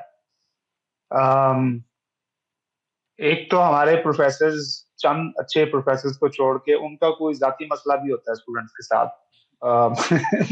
मुश्किल हो जाती है उनसे, जैसा भी रेफरेंस लेटर चाहिए, मतलब वो काम करे या ना करे वो बात की बात है। मतलब जैसे आपने कहा, तो प्रोफेसर को हो सकता है उसके अपने मोहल्ले के लोग न जानते हो, लेकिन बहरहाल जी बिल्कुल। रेफरेंस लेटर, जैसा कि फसी ने कहा, कि एप्लीकेशन का एक पूरा जो है ना वो गुच्छा होता है जिसमें बहुत सी चीजें हैं। तो अब मैंने भी ऐसे ही रेफरेंस लेटर लिए हैं अपने प्रोफेसर से, बहुत से, चूंकि मैं पढ़ाता रहा हूँ तो मेरे स्टूडेंट्स जो हैं उनको मैंने रेफरेंस लेटर दिए हैं, वो चाइना के लिए या इटली के लिए या और जगहों के लिए। तो मुझे कौन जानता है, मैं भी खुद स्टूडेंट हूँ, लेकिन चूंकि मैं मास्टर्स की क्लासें पढ़ाता रहा हूँ, तो इसलिए मैं भी लिखता रहा हूँ। तो उनमें से कुछ का एडमिशन हुआ भी, तो वहां से मुझे ये तसल्ली हुई कि रेफरेंस लेटर सारा कुछ नहीं होता। ठीक है, वो एक रिक्वायरमेंट है। उसमें मैंने ये देखा है, क्योंकि मैं हमारे हमारे डायरेक्टर के साथ भी मैंने यहाँ पे बात की कि समटाइम्स वो जब आपके इलाके से कोई बंदा अप्लाई कर रहा हो तो वो फिर आपसे भी कभी कभार मशवरा कर लेते हैं कि how do you see this university, या इस तरह की चीज। तो देखने में यही आया कि रेफरेंस लेटर से ज्यादा, जैसा कि फसी ने कहा, पर्सनल स्टेटमेंट जो होती है ना आपकी, कि आप क्या चाहते हैं, आपका आइडिया क्या है, आपके रिसर्च इंटरेस्ट क्या है, और आपकी लाइफ स्टोरी क्या है, ठीक है, आपके पैशंस क्या हैं, ये बहुत इंपॉर्टेंट होता है। और उसके साथ साथ फिर आपका एकेडमिक बैकग्राउंड जो है, कि आपने कौन सी चीजें पढ़ी हुई हैं, कौन सी नहीं पढ़ी हुई। अमेरिका के अंदर एक अच्छी बात ये है कि मतलब इनको ज्यादा इतनी परवाह करनी भी नहीं पड़ती रेफरेंस लेटर्स की। वो इसलिए कि जब आप यहाँ पे आते हैं तो आपको कोर्सेज लेना ही पड़ते हैं। तो आप चाहे एक इंतहाई नालायक किस्म की यूनिवर्सिटी से भी पढ़ के आए हों, जब आप यहाँ पे आएंगे और आप यहाँ के कोर्सेज लेंगे और आप कॉम्प्रिहेंसिव एग्जाम देंगे, तो ये सिस्टम ऑटोमेटिकली आपको तैयार कर देता है पीएचडी के लिए। सो इसलिए उनके माइंड में मेरा नहीं ख्याल कि इतनी इंपॉर्टेंट चीज ये है।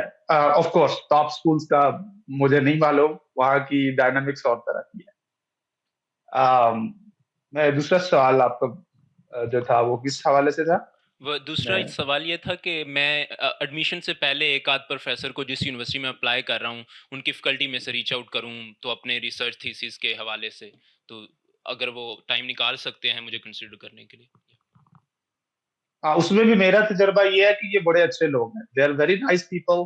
और अगर उनके पास टाइम है, और इनका सबसे बड़ा मसला अमेरिका में ये है कि इनके पास टाइम नहीं होता, लेकिन अगर इनके पास टाइम है और ये आपकी ईमेल खोल लेते हैं और उसको पढ़ लेते हैं, तो देन डेफिनेटली मतलब दे आर वेरी हेल्पिंग, और वो अप्रिशिएट करते हैं। ये एक चीज है जो मैंने यहाँ आके देखी है उस्तादों में, कि आप उनसे पूछना चाहते हैं, आप उनसे कुछ जिस पे वो काम कर रहे हैं उनके रिसर्च फील्ड से रिलेटेड आप कोई गाइडेंस लेना चाहते हैं या उससे कुछ डिस्कशन करना चाहते हैं, they are they are very helpful. और हमारे अंदर ये सेल्फ कॉन्फिडेंस इतना नहीं होता कि हम अप्रोच करें। मैंने दूसरे मुल्कों के लोगों को देखा है, they just like they reach out to everyone. हम लोग जो है ना थोड़ा सा शर्मा जाते हैं, कि पता नहीं मुझे बात करनी चाहिए या नहीं। ईमेल भेजने में क्या जाता है, आप एक रिस्पेक्टफुल तरीके से ईमेल भेजें प्रोफेसर को, और मेरा नहीं ख्याल कि अगर वो उसके पास टाइम हुआ तो आपकी हेल्प नहीं करेगा। बाकी दोस्त जो कहना चाहें इस पे।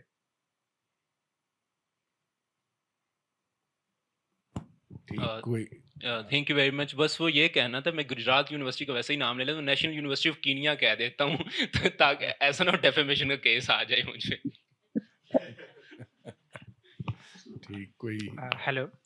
सो मेरा क्वेश्चन ये है कि अमेरिकन पीएचडी के लिए 2 तरीके हैं कि एक तो आप यूनिवर्सिटी के एप्लीकेशन सिस्टम को देखें तो उसमें सबसे पहले तो जीपीए रिक्वायर्ड होता है, फिर वो आपकी रिसर्च एक्सपीरियंस, फिर आपका वो लीडरशिप एक्सपीरियंस बहुत ज़्यादा मैटर करता है यूनाइटेड स्टेट्स के लिए, फिर टीचिंग एक्सपीरियंस मैंने देखा है कि जितने भी पीएचडीज़ हैं उनका टीचिंग एक्सपीरियंस काफ़ी ज़्यादा है।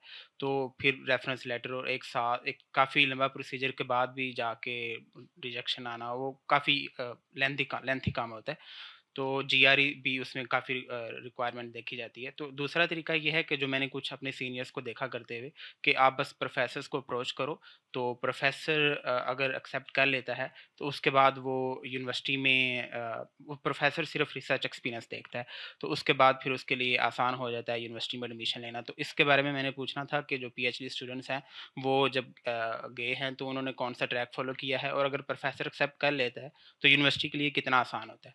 और दूसरी बात ये मैंने पूछनी है कि सर हैं यहाँ पे जो स्वीडन में काम कर रहे हैं और बाकी पीएचडी स्टूडेंट्स हैं यूएस में, तो यूरोप में मास्टर्स के बाद टेक्नोलॉजीज़ में, पर्टिकुलरली क्वांटम टेक्नोलॉजीज़ या कोई भी किस्म की टेक्नोलॉजीज़ के लिए बेटर कौन सी जगह है, यूरोप में ही एक्सप्लोर किया जाए रिसोर्सेज को क्यों, या फिर यूनाइटेड स्टेट्स? Thank you.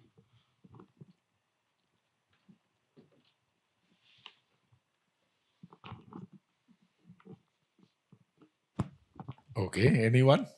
मेरे ख्याल में सलमान टूल साहब का वेट कर रहे थे, उनका माइक अच्छा, ऑन है। मैं स्टार्ट करता हूँ। मैंने देखा आप बिलाल start कर ने लीजिए। आप रेज किया था तो आई थॉट कि शायद वो स्टार्ट करेंगे। जी, मैं बता देता हूँ, स्वीडन में स्पेसिफिकली मास्टर्स के बाद जो पीएचडी का प्रोसेस है वो थोड़ा डिफरेंट है बाकी जगहों से, क्योंकि यहाँ पे जो फंडिंग है वो प्रोफेसर अप्लाई करता है। जब आपका प्रोजेक्ट अप्रूव हो जाता है, आपको फंडिंग मिल जाती है, उस प्रोजेक्ट के ऊपर आप हायरिंग करते हो। जैसे इस वक्त मेरे पास 3 पीएचडी स्टूडेंट्स हैं। उनका हायरिंग प्रोसेस ये था कि मैंने जो नेशनल फंडिंग एजेंसी है वहां पे अपने प्रोजेक्ट सबमिट किए, अप्रूव हुए, फंडिंग मिली, और उसके बाद हायरिंग प्रोसेस स्टार्ट हुआ। उस हायरिंग प्रोसेस में आपका लैंग्वेज टेस्ट है, जिस तरह सबने बताया, जीआरई या सेट का स्कोर है। उसके अलावा जो चीज बहुत ज्यादा कंसिडर होती है, जो राइटली पॉइंट आउट की बाकी दोस्तों ने, कि सबसे ज्यादा जो मैटर करता है ना, वो आपका लेटर ऑफ इंटेंट। अगर आप एक ही लेटर सब जगह भेज रहे हैं तो जान लीजिए वहां से कोई रिस्पॉन्स नहीं आता। आपको हर एप्लीकेशन के लिए एक नया लेटर बनाना है जो कि उस टॉपिक या उस प्रोजेक्ट से रिलेटेड हो। आप बता सकें कि उस प्रोजेक्ट में आप, या उस डायरेक्शन में आप क्या सोचते हैं अगर आपने काम नहीं किया हुआ। अगर आपने काम किया हुआ है तो क्या काम किया हुआ है। ये सबसे ज्यादा पहली चीज जो आपकी एक प्रोफेसर ओपन करता है वो ये कि आप क्या सोचते हैं, आप खुद क्या हैं, और उसके बाद बाकी चीजें उसके बाद आती हैं। बहुत सी चीजें आपको पता है कि पीएचडी कोई एंड नहीं है, पीएचडी तो स्टार्ट है, और ये कोई स्प्रिंट नहीं है, ये मैराथन है। तो वो जैसे अभी मेरे ख्याल में शहबाज बात कर रहे थे ना कि पीएचडी खत्म होने पे तो उसके लिए किसी शायर ने अच्छा कहा कि पैवस्ता रह शजर से उम्मीदें बाहर रख। तो ये वो प्रोसेस है जिसमें आप स्टार्ट लेते हो। और इसके अलावा जो नेक्स्ट चीज यहाँ पे काउंट होती है वो डेफिनेटली रेफरेंस लेटर्स होते हैं, मगर हम लोग रेफरेंस लेटर्स को कभी पहले ओपन नहीं करते। रेफरेंस लेटर्स बिल्कुल एंड में आते हैं, जब आप एक स्टूडेंट को मल्टीपल इंटरव्यूज के बाद उसको इवेल्युएट कर लेते हो, उसको देख लेते हो उसकी क्या कैपेसिटी है। उसके बाद इन द फाइनल राउंड आप देखते हो कि अच्छा चलो मैं ये भी देख लेता हूँ कि दूसरे इसके बारे में क्या ओपिनियन रखते हैं। और यहाँ पे स्वीडन में थोड़ा सा डिफरेंस ये है कि वी प्रेफर कि आप ओपन जो रिकमेंडेशन लेटर्स हैं वो ना दें। आपके आपके सुपरवाइजर्स या आपके जो कांटेक्ट पर्सन हैं उनका नाम हो, हम उनको खुद कांटेक्ट करके कहें कि आप काइंडली 3-4 सेंटेंसेस इस बंदे के बारे में लिख दें।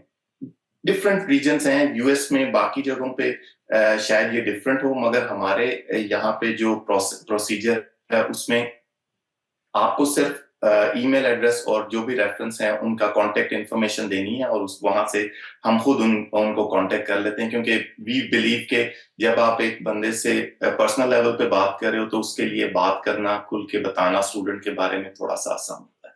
तो ये वो प्रोसेस है। इसके अलावा 2 से 3 इंटरव्यूज होते हैं। कमेटी है सबसे इम्पोर्टेंट चीज, क्योंकि एक सुपरवाइजर खुद डिसाइड नहीं करता स्वीडन में किसी भी यूनिवर्सिटी में कि वो किसी को हायर करता है या नहीं।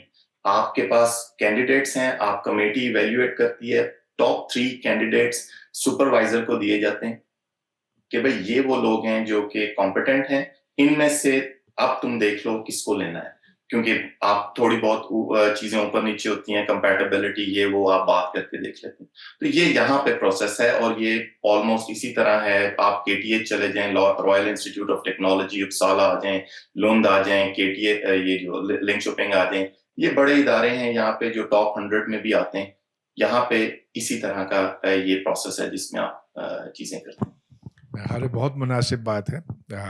चैट जीपीटी से आप स्टेटमेंट ऑफ पर्पस नहीं लिखा सकते, वो it will not get you anywhere. Absolutely 100%। I like to add something. इन्होंने पूछा था कि इन्होंने नोट किया है कि टीचिंग एक्सपीरियंस जो है वो बहुत ज़रूरी है। मेरा नहीं ख्याल कि यूएस के लिए टीचिंग एक्सपीरियंस बहुत ज़रूरी है, बल्कि जो मेरी ऑब्जर्वेशन है, जितने भी मेरे जानने वाले हैं, दोस्त हैं जिन्होंने पीएचडी कर ली है या जो कर रहे हैं, वो सारे के सारे अपनी मास्टर्स के बाद फ्रेश ही आए हैं पीएचडी में। इट्स जस्ट कोइंसिडेंस के लिए मैं दोनों ही कॉलेजेस में पढ़ा के आए हैं, लेकिन ये एडमिशन में यहाँ पे अमेरिका में इस चीज़ को कोई वेटेज नहीं देते।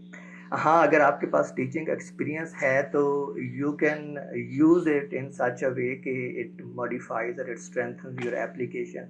मिसाल के तौर पे मैंने एप्लीकेशन में अपनी टीचिंग एक्सपीरियंस को ये लिखा था कि चूँकि जो यहाँ पे अमेरिका में जब आपका एडमिशन होता है तो आपको टीए करनी पड़ती है, जो आप लैब्स करवाते हैं या डिस्कशन सिलेबस पढ़ाते हैं अंडर ग्रेड स्टूडेंट्स को। तो आप उसको इस तरह अपनी एप्लीकेशन का हिस्सा बना सकते हैं कि I have teaching experience and given the chance के मुझे वहाँ पे टीए करने में कोई प्रॉब्लम नहीं होगा, लेकिन इट्स नॉट अ रिक्वायरमेंट कि आपके पास टीचिंग एक्सपीरियंस हो। और दूसरा आपने कहा था कि इंडिपेंडेंट अगर प्रोफेसर्स को कांटेक्ट किया जाए, which is a good thing, लेकिन आप ये बात याद रखें कि जैसे सलमान साहब ने कहा कि ज़रूरी नहीं है कि जिस प्रोफेसर को आप कांटेक्ट कर रहे हैं वो प्रोफेसर डिपार्टमेंटल एडमिशन कमेटी का भी हिस्सा हो। यहाँ पे जो एडमिशन कमेटी है उसके ठीक है, हमें ये तो पता है कि कुछ प्रोफेसर जो हैं वो उसके मेंबर हैं, but they do not talk about कि उस कमेटी के अंदर जो है वो क्या कर रहे हैं, कौन से लोगों को एडमिशन दे रहे हैं, कौन को नहीं दे रहे। That's professional and they do not even talk about this among other colleagues. तो still it's a good thing अगर आप प्रोफेसर के साथ कांटेक्ट करते हैं और उसको लगता है कि ठीक है आप इंटरेस्टेड हैं फील्ड में और आप केपेबल हैं, तो फिर भी वो आपको यही कहेगा कि you still have to complete every ingredient of the application और उसको सबमिट करवानी होगी। देन इट्स पॉसिबल कि इस सारे के बाद वो कमेटी के किसी मेंबर को कह दे कि this candidate is applying and look for it if he is good enough, like वो यूनिवर्सिटी या डिपार्टमेंटल क्राइटेरिया के ऊपर पहुंचता है। सिर्फ ये हो सकता है आपके कांटेक्ट करने से। In addition to this you still have to go through the process. इसमें ऐसा नहीं होगा कि आपको कोई अपर हैंड या एज। जी शहबाज, आप कुछ कहना चाह रहे हैं? हाँ, मैं इसी पे फंसी की बात पे ही और इनके सवाल पे भी बात करना चाहता था। मेरा अपना एडमिशन ऐसे ही दूसरा तरीका जो ये कह रहे हैं उससे हुआ कि हमारे सीनियर थे इमरान, वो इस यूनिवर्सिटी में मौजूद थे और वो एक ग्रुप में काम कर रहे थे। तो यहाँ भी होता है कि जब प्रोफेसर नया नया हायर होता है असिस्टेंट प्रोफेसर, तो उसको 4-5 साल के लिए स्टार्टअप फंडिंग मिलती है। तो नए प्रोफेसर के पास स्टूडेंट्स नहीं होते तो वो ऐसे स्टूडेंट्स की तलाश में होते हैं। तो ये मुझे इमरान ने बताया कि ये थियरी का ग्रुप है और प्रोफेसर हैं और उनको जो है वो स्टूडेंट चाहिए, तो अगर तुम अप्लाई करना चाहते हो तो कर सकते हो। तो मैंने प्रोफेसर को ही ईमेल की थी और उसने फिर मुझे प्रोसेस बताया कि ये प्रोसेस है और इसे आपने करना है। उसका अगर एज की बात करें तो एज सिर्फ यही था कि मुझे ये पता चल गया कि इस प्रोफेसर को स्टूडेंट चाहिए और इसके पास कोई और अप्लाई नहीं कर रहा अभी। तो अगर मैं इसको मेंशन करूंगा और इसके फील्ड से रिलेटेड चीजें बताऊंगा तो शायद मुझे एडमिशन में ज्यादा चांसेस बन जाए। और फिर मैंने और स्टूडेंट्स का भी कुछ का देखा कि वो इस तरह होता है। लेकिन उसके बाद फिर प्रोसेस सारा मुझे वो करना पड़ा, यानी वो पहली ईमेल के बाद जब मैंने प्रोफेसर को ईमेल की कि मैं यहाँ पे आना चाहता हूँ और मेरा इसमें इंटरेस्ट है, और उसके बाद ना उसने मेरी कोई हेल्प की और मैंने अगर से एक दो दफा उसको ईमेल की लेकिन उसके बाद कोई जवाब नहीं आया। बस उसने बताया कि हाँ मेरे पास पोजीशन है और तुम अप्लाई करना चाहते हो तो करो, और अगर तुम मेरा नाम मेंशन करना चाहते हो अपनी स्टेटमेंट में तो तुम कर सकते हो। एंड देन बाकी प्रोसेस वही था कि जीआरई देना पड़ा, टॉफल देना पड़ा और स्टेटमेंट ऑफ पर्पस और ये सारा कुछ, बाकी सारा सेम टू सेम पर्पस था। एंड देन वो एडमिशन। तो मैं सिर्फ यही मेंशन करना चाहता था कि अगरचे ये कोई बड़ा एज तो नहीं मिलेगा, लेकिन इट्स ऑलवेज गुड कि आप अपने सीनियर्स के साथ कांटेक्ट में रहें ताकि आपको ये भी पता रहे कि किन जगहों के ऊपर किन प्रोफेसर्स के पास पोजीशंस हैं या फंडिंग है, तो ये आपको किसी ना किसी हद तक कम से कम फैसला लेने में और अप्लाई करने में मदद कर सकता है। Okay, thank you, that was helpful. और मेरा ख्याल है अब काफ़ी वक्त हो चुका है, तो unless there is some urgent question, हाँ चलिए आपका आखिरी सवाल होगा। आई वांटेड टू आस्क, अगर कोई स्टूडेंट ए लेवल्स के फ़ौरन बाद फॉरेन यूनिवर्सिटी में एप्लीकेशन मतलब एडमिशन लेने चाहते हैं तो what part of the application would have the most impact? क्योंकि वो हमें बताते हैं कि एक्स्ट्रा करिकुलर्स पे फोकस करो, वो कहते हैं ग्रेड्स पे फोकस करो, इंटर्नशिप्स पे फोकस करो। What part of my application would have the most impact on my admissions? You're talking after A levels, तो Yes. उसके लिए तो फिर आपको SATs और अचीवमेंट टेस्ट जी। देना होंगे, GREs तो नहीं। तो that is a different thing. Undergraduate admissions, शायद आप लोग कुछ कहना चाहें उसके ऊपर। नहीं सर, मेरे ख्याल में ये बेसिक तो यही है कि आपको अपने स्कोर्स शो करने। अगर आपके अच्छे स्कोर्स हैं तो यूनिवर्सिटी आपको इस लेवल पे कंसिडर कर, क्योंकि उनके पास कोई और पैमाना तो होता नहीं है ना। They have to see how you have scored on international test. तो उसमें ओ लेवल ए लेवल के रिजल्ट्स होंगे, उसमें फिर आपके SATs और अचीवमेंट टेस्ट के स्कोर्स होंगे। ठीक, तो थैंक यू वेरी मच।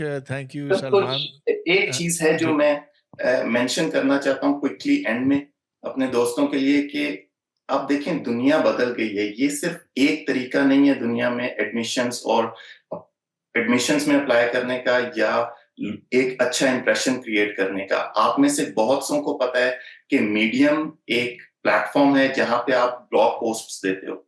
इसके अलावा इस तरह के और बहुत से प्लेटफॉर्म्स हैं जहां पे आप अपने जो भी जिस लेवल पे भी प्रोजेक्ट कर रहे हो उसके बारे में कुछ लिख सकते हो, उसके बारे में कोई बात कर सकते हो।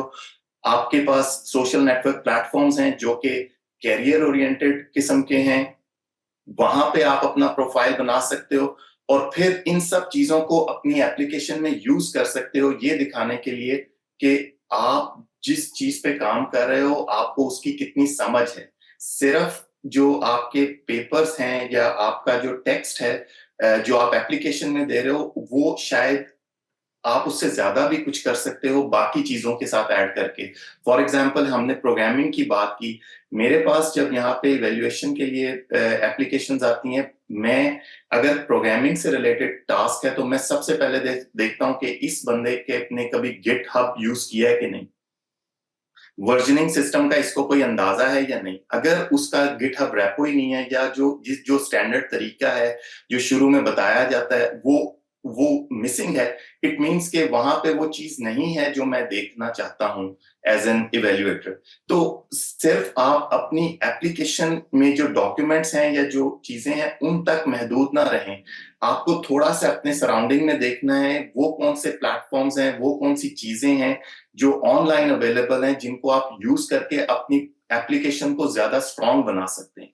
तो काइंडली इन चीजों को भी कंसिडर करें together with the regular requirements जो हैं आपकी। ठीक, बहुत मुनासिब। तो thank you very much Salman, thank you Shahbaz, thank you Bilal, thank you Fasi, thank you all, and thank you everyone over. शुक्रिया सर।